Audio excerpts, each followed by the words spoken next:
Les for the opportunity to introduce us and put us in touch. It's been a pleasure working with Les, behind the scenes when we supported the city when, with the grant relief. And, all of us are business owners at the SBDC. I'm going to do a quick introduction of who we are and what we do. I'm excited that, although I'm sad that not all of you know about us, I'm excited that you're meeting us and you get to know who we are as a no-cost resource for the small business community. I will be quick. I'm going to cover and touch on the different programs that are currently available for the small business community.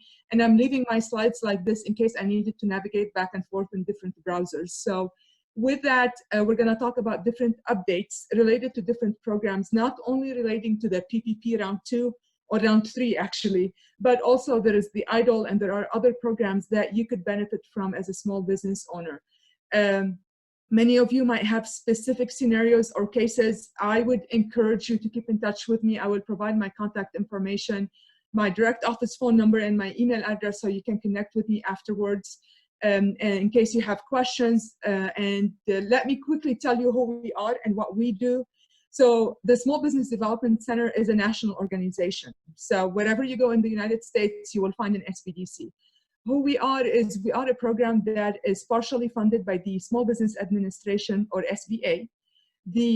Our network, the Orange County Inland Empire Small Business Development Center network, is also partially funded by the state of California, the GoBiz office. We are hosted by Cal State Fullerton.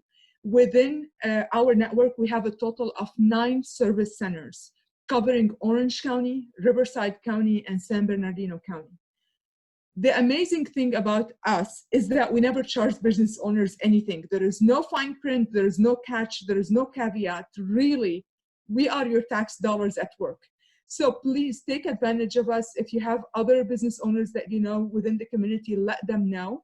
I am the director of one of the 9 centers, the Cal State Fullerton North SBDC.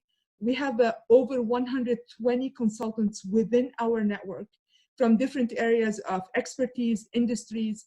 And the great thing about our business consultants is that they are business owners themselves, or they recently retired as business owners. So they're really standing ready to help you at no cost and to assist you with the challenges and to assist you with your growth. And even we help small business owners start their business. Believe it or not, we did help a bunch start their business in the past year, even with the difficult circumstances. With that, just a quick note and a quick reminder, when it comes to latest information, on what's going on for guidelines and relating to COVID-19 and the state of California, I encourage all of you to bookmark the site covid19.ca.gov. This is where the state publishes its industry-related guidelines and they share the latest information. So you make sure that you are complying with the state and of course the county and the city at the different levels. Now, I don't know how many of you, by show of hands or maybe nodding your heads, applied for the California Small Business Grant Program. Okay, Rob, I see your hand. I don't see everyone on my screen. Well, this round 2 closed yesterday at midnight. I'm sorry, round 1 closed yesterday at midnight. We still don't have information pertaining to round 2 and when round 2 will open. They basically, Lendistry is the entity that's administering the grant. There were unfortunately some technical glitches with the process, but they've worked through it with the business owners, and we tried to relay the information to the business owners as we were receiving it. Good news is that they received over 350,000 applications, and they're going to start vetting through them and reach out to business owners if they need additional information. And so from what we were told, Lendistry will start sending notifications as early as tomorrow. So make sure you're checking, you're keeping an eye on your email address, you're keeping an eye on your text messaging if you opted in for that. In case they need additional information, they will be reaching out either by email or by text message. So IDOL, the Economic Injury Disaster Loan Program, this is the program that is funded by the SBA, 3.75% interest rate over 30 years for for-profit organizations, 2.75% interest rate for nonprofit organizations over 30 years. This program got extended It had expired end of December. They extended the program for another year. If you go to the website covid19relief.sba.gov, it mentions that the program is extended until 2023, but realistically, we think that funds are going to probably run out this year. With that, the biggest piece for those of you who already applied for this program that you need to keep an eye on when we have additional information is what's called the EIDL advance or the EIDL grant. That was supposed to be the advance on the loan for $10,000 when the program rolled out last year. And unfortunately, they realized that they're going to run out of money quickly. So they changed it from $10,000 for everyone to $1,000 per employee up to $10,000. Now, this grant program up to $10,000 is going to reopen. We don't have the details on the application, how soon and how quickly, but we know it's in the works and we're waiting on notifications from our local SBA district office. But businesses that did not receive that grant, you will be able to apply for that $10,000. Now, for those of you who received, the $1,000 by employee, we don't know what that means yet, but we know that they're going to be working on rectifying this, and you will be able to, get the additional funds for up to $10,000 to be able to meet the initial program requirements or offers of $10,000 grant per business. So please keep in touch with me. Also, all of the programs that we're talking about today, we do have our daily Ask SBDC webinars that we do at 3 p.m. Our SBDC Finance Center leads these efforts for the whole region. I will, as I wrap up my remarks, I will share with you in the chat box the link where you can register for that webinar. You don't have to attend live at 3 o'clock. We send recordings along with a Dropbox link to all the material where you can watch the recording early in the morning or later in the day and catch up with the notes. But, priority for the EIDL grant for the $10,000 will be given to small businesses with less than 300 employees located in low-income neighborhoods who have experienced a 30% reduction in gross receipts during any 8-week period between March 2nd and December 31st of 2020 compared to a comparable 8-week period before March 2nd. As I mentioned, the EIDL grant loan program was extended for another year at least. Now, I know some of you were talking about the Paycheck Protection Program. This is still a very fluid situation as we speak. The SBA had a press release yesterday. As of between January 11 and January 13, all of the CDFIs, the banking institutions that fall under the CDFI that are the smaller lenders, they do have their application open and ready. So if you are working with the Small Business Community Bank, they probably reach out to you. On the next screen, I will share the list that was provided to us by our local SBA district office. The press release that we received from the SBA yesterday mentions that on Friday, January 15, the other community banks, credit unions, and farm credit institutions, they will start accepting PPP applications.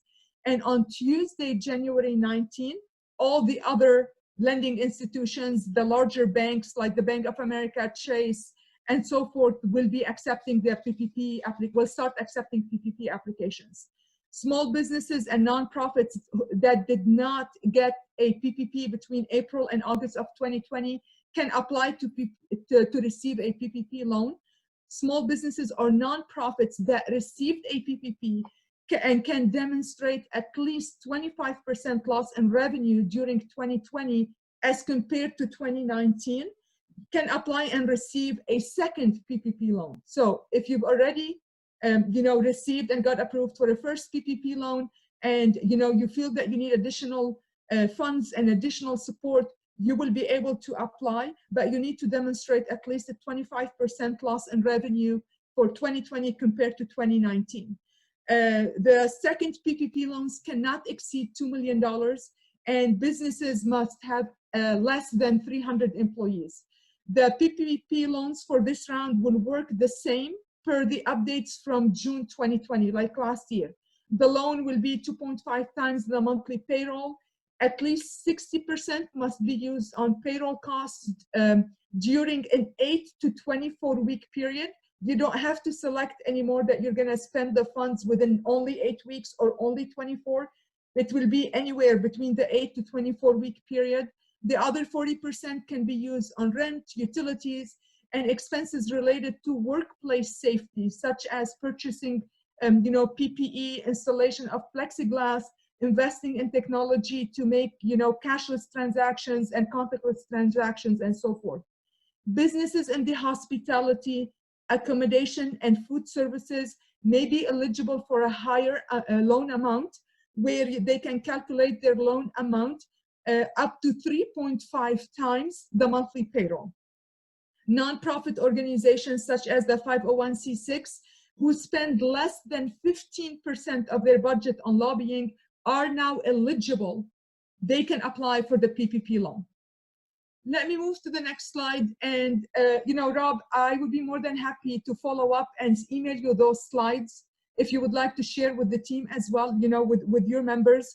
So especially for this specific list. Now, this list was shared for us for the current lenders that are accepting PPP applications by our local, SBA district office. This list is going to get expanded. This list is as recent as yesterday noon. So I captured actually a screenshot. You can see I was on a webinar with our district office, and they had it on, and I captured a screenshot. So I apologize, it's not clean, but these are the lenders who are currently accepting PPP applications for this. They're calling it PPP 3.0 because PPP closed and then reopened and so forth. So, but it includes, basically, it allows business owners who did not receive or were not accepted in the first round to apply again. And for those of you who did receive some PPP funds from last year, you will be able to apply for what's called the PPP round 2. So let's talk quickly about the forgiveness updates. And please understand that this is going to be on a case-by-case basis. You need to work with your lenders on completing the application, but more specifically, know that our SBDC finance team will be able to help you dig deep into your own situation, help you fill out the application, and work with you through the process. The PPP loans can be forgiven up to the full amount of the loan if utilized for eligible expenses, as detailed in a minute. The idle advance, if received right now, will no longer impact the forgiveness factor and will no longer impact the amount of the PPP that will be forgiven. The PPP loans that are less than $150,000 will be forgiven following a completion of one-page form that is a simple self-certification of the funds, and basically certifying that you as a business owner did use the funds for eligible expenses. So they've simplified the process for businesses who received PPP less than $150,000. Now, in addition to that, there are new updates related to tax implication for relating to the PPP program. So let me quickly tell you what the information we have so far. The new law relating to the PPP ensures that the PPP forgiven loan is no longer taxable. As before this new law was put in place, the PPP loan was still considered to be taxable, but it's no longer taxable, and the business expenses used to demonstrate forgiveness would also qualify as any other typical expense. Receipt of PPP loan no longer precludes a small business from claiming the employee retention credit. So that's another change related to the PPP protection program and its implications. Now, for those of you who, I'm not sure how many in the group already, you guys, if you have some kind of an SBA debt, this does not include the EIDL, that if you received EIDL last year. This is pertaining to the traditional SBA debts that you received or you had in place. There are some updates related to SBA debt relief. So if you are a borrower and you have a qualifying loan approved by the SBA prior to the CARES Act, you will receive an additional 3 months. There is an extension of an additional 3 months of deferral on principal and interest starting in February 2021. This was in place last year for about 6 months, and then it expired. Now with the updates and with the new law, there is an extension of another 3 months, but this starts in February 2021, where you will be able to receive a deferral on principal and interest. Underserved borrowers, namely like the smallest and hardest hit communities and businesses, will receive an additional 5 months for a total of 8 months of relief, starting February 2021. SBA payments of principals and interest on the first 6 months of newly approved loans will resume for all loans approved between February 1st and September 30, 2021, and capped at $9,000 a month. So how am I doing on time, Rob? You're on mute.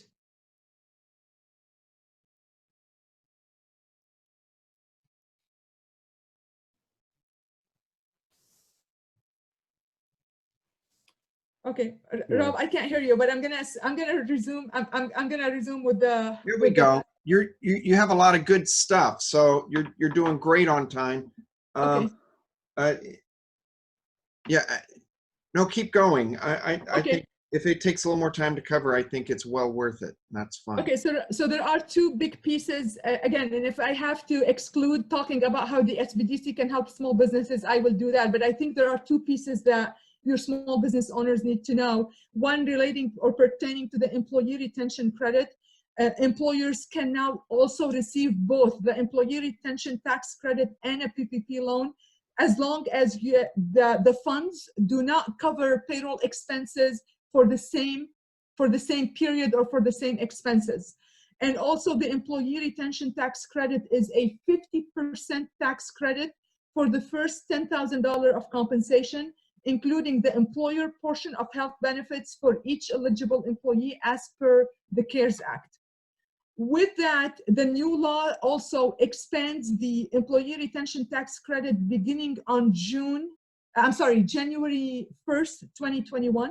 The credit expires on June 30, 2021. The prior credit was 50% on $10,000 in qualified wages for the whole year, or a maximum of $5,000 per employee. The new credit that we're talking about that's applicable now, it's 70% on $10,000 in wages per quarter, or a maximum of $14,000 per employee through June 30th. Now, the new law also expands which employers are eligible. Prior to the new law, the employee retention tax credit applied only to an employer who experienced a decline in gross receipts of more than 50% in a quarter compared to the same quarter of the previous year. That's 2020 versus 2019. Today, based on the updates, eligibility expanded to include employers who experienced a decline of more than 20%. So the 50% now is at the 20% mark. And then last but not least, I don't know within the city how many you have who fall under this category, but we are anxiously waiting for the live venue grants updates and what that means, and the stimulus and support that's gonna support that specific industry and category. This specific grant program is going to authorize $15 billion for the SBA to make grants eligible for live venue operators, promoters, theatrical producers, live performing arts organizations operators, museum operators, motion picture theater operators, or talent representatives who can demonstrate a 25% reduction in revenue. There is a set aside of $2 billion for eligible entities that employ no more than 50 full-time employees. Again, because the concern was, that $15 billion, you are including motion picture entities and theater. What does that mean for the smaller institutions? Is the money going to go once again to the larger sharks in the tank? So that's why they are trying to separate and make some funds available to entities that have less than 50 full-time employees.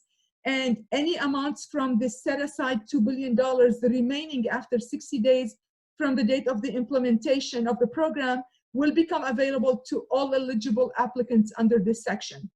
Today at noon, the SBA, our district office, is holding this webinar pertaining specifically to the live venue grants. I'm going to put this in the chat. Let me see. So if, in case you guys are interested, or you have someone in your network who might be interested or benefit from it, whatever information we're going to hear on this webinar, it's going to be heard and delivered for the first time. So we are all in anticipation to see what that means for small business owners who fall within this category. So let me take I guess, a pause here. And Rob, do we have any questions pertaining to what I had covered so far? I have a question. Go ahead, Go ahead, Scott. Thanks, Manal. Great presentation. Does the softening of the criteria, is that retroactive for the original loan period? No. Okay. No, this is for the new. This applies to either the entities who, now if you are referring to the tax implications and what that means, yes, this applies to whatever was dispersed last year. But the things that we covered relating to the PPP, the actual loan process, this applies to the new rounds that will start happening in this week and so forth. So the original rules applied to the original loans, and then the new rules applied to the new loans. Yes, except for the tax implications that we covered, those would apply. Yes. Okay, great. All right, thank you very much. Absolutely. And I'm putting in the chat box also the link to our daily Ask SBDC webinar, where our SBDC finance team cover in details information, basically the latest information that we receive from our district office. We share in this webinar, and we try to answer as many questions live as possible. Do we have any other questions? Yeah, I have one, Manal. Okay, so the PPP, that was a great presentation, ton of information. It's kind of like drinking from a fire hose, but that's good. So you said PPP round 2, is it a grant or is it a loan? No, it's still the same forgiveness process, where you need to use 60% on payroll and 40% on the other allowable expenses in order to qualify for the forgiveness. Okay. And then the other question I had, so you're saying that the PPP is not taxable. Is that round 1 or round 2 or both? It's both. So this also pertains to the tax implications and tax implications that Scott was asking about. So this applies to those that were funded already, and this applies to the current round. Okay, thank you. Manal, I have a question. So a lot of us sit on various boards, including this one. If we have our own business and somehow our name ends up on an application for one of our foundational boards, does that affect our personal chance to, or our business's chance to qualify for any sort of the loan? Or what are we using the personal information on a nonprofit for? So it doesn't affect your chances for your business, because every entity for the PPP and EIDL is being considered separately. But you need to be aware that when a credit inquiry happens, it's going to hit your credit score twice. So you need to be aware of that, of that repercussion or of that outcome, which it will affect your credit score. Now, this is different than the California Relief Grant, because with the California Relief Grant program that closed yesterday, they were encouraging individuals, they would only accept one application based on social security number. Regardless if you are part of a corporation and serving on a nonprofit board, for the PPP and EIDL, you can apply. But for the California Relief Grant Program, we didn't have specific direction. If you are serving on a nonprofit board, and you have your own business and you apply for both, and you are the contact person and your social security number is on both of those applications, we weren't sure how would that affect your chances, because they are doing the inquiry based, and they are allowing and accepting applications based on your social security number. So we didn't receive a black and white answer, if you will, on what that would mean. So I guess as they deliver decisions, we will be hearing more. My pleasure. Any other questions? Okay, Rob, let me quickly, I will wrap it up quickly, but I want to make sure that you guys are aware of how we can help you, and all of this that we can do. Again, we are pivoting and tailoring our services and how we work with business owners to respond to their current needs. So right now, that's how our consultants are working with business owners. We are helping them identify ways on how to create more revenue for their business. You know, this could be starting or expanding the e-commerce store, their online presence, utilizing third-party delivery services, mobile to-go ordering, you know, outside dining program, carry-out cocktails, and, you know, gift card programs, sidewalk sale. So these are things that our consultants are helping small business owners implement and integrate to stay afloat. Another area that we started focusing with business owners on, of course, in addition to the access to capital, because that's the primary thing business owners are, you know, wanna attend to, is how can they reduce their expenses? Because if they try to increase their sales a little bit and they reduce the expenses, that gap will be a little bit less in terms of hemorrhaging and losing money. So we are working with them on cutting down inventory, you know, cutting down non-vital expenses, modify return and exchange policies, store hours, how does it work if they modify it, change and shuffle their employees' schedule, modify compensation plans if possible, you know, audit the merchant account services, reach out to insurance, Wi-Fi, any of the service providers that you use. You know, we did that a lot, especially when the pandemic initially hit, where all of the service providers that fall under, you know, possibly Wi-Fi, email marketing, POS systems, they worked with our business owners and they deferred, or they, you know, gave them a 3 months free of service just to help them stay afloat. Marketing channels, we help them audit their marketing channels, you know, work on, you know, their suppliers list and see what they can do to consolidate and resource, you know, for supplies and services. We help them, of course, like we've worked with the city of Seal Beach, you know, the access to capital from the grants that are at the city level or county level. We help them with, you know, applying for EIDL and PPP. There was a lot of chaos and a lot of unknown when that initially rolled out, and we're still doing this via the webinars and via the no-cost one-on-one consultation. You know, for those of you who wanted to learn more about the PPP forgiveness, as I mentioned, our SBDC finance team, we have a team of amazing 5 consultants. They can work with you to address your specific situation to maximize your chances for forgiveness. Apply for, you know, sell excess inventory that they don't need. It's on the shelf. They can sell it either through online marketplaces, on Etsy, on Facebook, basically, again, to try to get some money, some funds in one way or another. And maybe they have extra space within their store or within their office. So we help them work with their landlord to figure out if they are able to sublease that extra space. We help them with lease negotiations as well.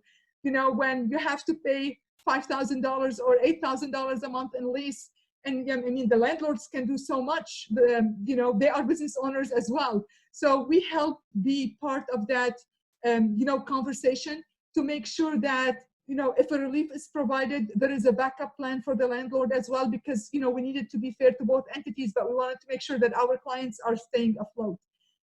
Maybe sell some kind of ownership to key employees. Crowdfunding campaigns became big in the past few months. So we do have our digital media center in Santa Ana. You know, they are big on a lot of the implementation related to digital and crowdfunding and, you know, marketing related items. Again, all of it is at no cost whatsoever.